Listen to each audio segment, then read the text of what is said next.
الحمدللہ رب العالمین والصلاة والسلام علی سید الانبیاء والمرسلین وخاتم النبیین اما بعد فاعوذ باللہ من الشیطان الرجیم بسم اللہ الرحمن الرحیم۔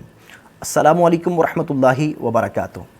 میرے محترم ناظرین، آج ہم جس ٹاپک پر بات کریں گے وہ ہے نماز کو توڑنے والی چیزیں، یعنی کن چیزوں سے نماز ٹوٹ جاتی ہے۔ تو آج اب جو آپ کو چیزیں بتاؤں گا، ان چیزوں کی وجہ سے نماز کوئی اندر اگر آپ یہ کام کریں گے تو نماز کیا ہوگی؟ ٹوٹ جائے گی۔ مثلا نماز کے اندر بات چیت کرنا، اس سے نماز ٹوٹ جاتی ہے۔ نماز کے اندر کسی کو سلام کرنا، اس سے بھی نماز ٹوٹ جاتی ہے۔ کسی نے سلام کیا اور آپ نماز میں اس کو جواب دے رہے ہیں سلام کا، اس سے بھی نماز ٹوٹ جاتی ہے۔ اگر جسم میں یا کہیں بھی آپ کو زخم کی وجہ سے درد ہے اور اس کی وجہ سے آپ کے منہ سے آہ اف اور اس طرح کے یہ الفاظ وغیرہ نکلیں، اس سے بھی نماز ٹوٹ جاتی ہے۔ قرآن کریم دیکھ کر تلاوت کرنا نماز میں، اس سے بھی نماز ٹوٹ جاتی ہے۔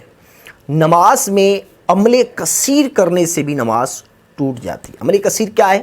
یعنی نماز میں کوئی ایسا کام کرنا کہ دیکھنے والا یہ سمجھے کہ شاید یہ نماز نہیں پڑھ رہا۔ تو مثال کے طور پر جیسے اب میں نماز میں پڑھ رہا ہوں، ہاتھ بند کر نماز پڑھ رہا ہوں یا جسی حالت میں بھی ہوں، اور میں اپنے دونوں ہاتھوں سے یہ امامے کو نماز میں سیدھا کر رہا ہوں۔ اب جیسے میں سیدھا کر رہا ہوں، اب دیکھنے والے کو کیا لگے گا؟ یہ امامہ سیدھا کر رہا ہے، یہ نماز میں ہے۔ تو دیکھنے والے کو تو یہی لگے گا کہ یہ نماز میں نہیں ہے۔ تو اس طرح کا کام کرنا کہ جس سے دیکھنے والے کو نماز میں اس طرح کا کام کرنا کہ دیکھنے والے کو یہ لگے کہ یہ نماز میں نہیں ہے، تو اس سے نماز ٹوٹ جاتی ہے۔ اچھا، نماز میں کوئی ایسی چیز کھانا یا پینا جو پہلے سے منہ کے اندر نہیں ہے بلکہ منہ میں ڈال کر ایسی کوئی چیز کھانا یا پینا، تو اس سے بھی نماز کیا ہو جاتی ہے؟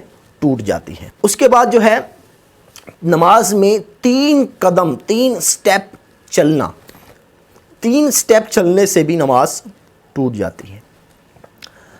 کہا کے ساتھ ہنسنا کہ آس پاس والے سنیں۔ ایک ہوتا ہے مسکرانا۔ مسکرانا یہ ہے کہ دانت نظر آئیں اور جو ہے اپنا آواز نہ نکلے، یہ مسکرانا میرے آقا کی سنت بھی ہے۔ اور دوسرا ہے ہنسنا۔ ہنسنا یہ ہوتا ہے کہ اتنی ہماری آواز، ہنسنے کی آواز اتنی آئے کہ ہمارے کان خود سن لیں، تو یہ ہنسنا ہے۔ اس سے بھی نماز میں فرق نہیں پڑتا۔ لیکن اتنی زور سے ہنسنا جس کو کہا بولتے ہیں کہ آس پاس والا جو میرے ساتھ نماز پڑھ رہا ہے یہ بھی میری آواز یہ سن لے، اگر اتنی آواز کے ساتھ اگر کوئی نماز میں ہنستا ہے تو اس سے بھی نماز ٹوٹ جاتی ہے۔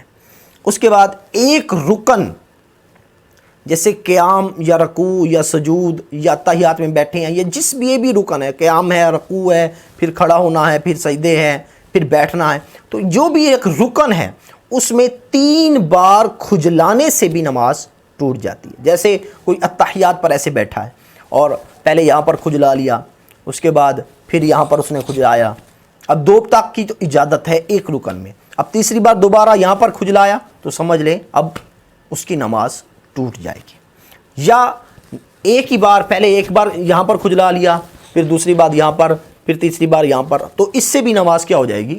ٹوٹ جائے گی۔ یہ بھی 3 بار کھجلانا ہوا۔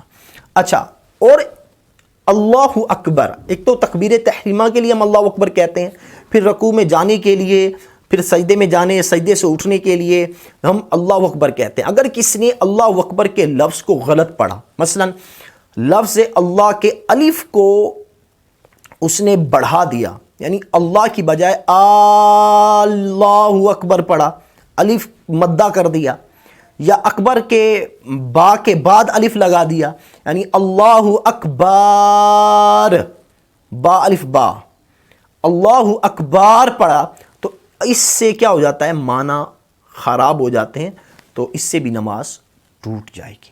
اس کا خیال رکھیے گا۔ اس کے علاوہ قرآن کریم یا اذکار نماز میں ایسی غلطی کرنا، یعنی ہم قرآن پاک کی تلاوت کر رہے ہیں، الحمد شریف یا کوئی سورت، یا رکوع کی تسبیح پڑھ رہے ہیں، یا جو ہے سجدوں کی تسبیح پڑھ رہے ہیں، یا اتحیات وغیرہ پڑھ رہے ہیں، تو ان میں ہم نے ایسی غلطی کر دی تلاوت کی جس سے معنی جو ہیں غلط ہو جائیں، معنی فاسد ہو جائیں، معنی خراب بنتے ہوں، جس کے غلط معنی بنتے ہوں، تو اس سے بھی نماز ٹوٹ جاتی ہے۔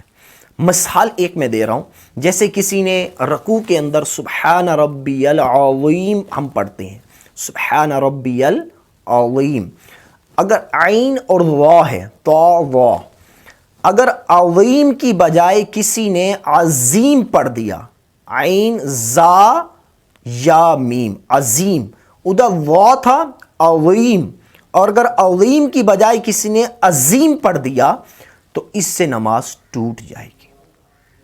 سبحان ربی العظیم کی بجائے اگر کوئی پڑھے سبحان ربی العظیم، زا پڑھ دے، اس سے نماز ٹوٹ جاتی ہے۔ تو کس سے معنی بگڑ رہا ہے، معنی خراب ہو رہا ہے، تو رب تعالیٰ کی ذات کے حوالے سے تو اس سے نماز ٹوٹ جائے گی۔ تو اب اس طرح سے ہمیں چاہیے کہ ہم اپنی تلفظات کو بھی درست کریں، تو اس سے بھی ہمیں یہ چیز بھی پتہ چلتی ہے۔ تو یہ نماز کی توڑنے والی چند ایک چیزیں میں نے آپ کو بتائیں، تو انشاءاللہ نیکسٹ پارٹ میں نئے موضوع کو لے کر آپ کی خدمت میں حاضر ہوں گا۔ تو تب تک کے لیے اجازت دیجیے۔ السلام علیکم ورحمۃ اللہ وبرکاتہ۔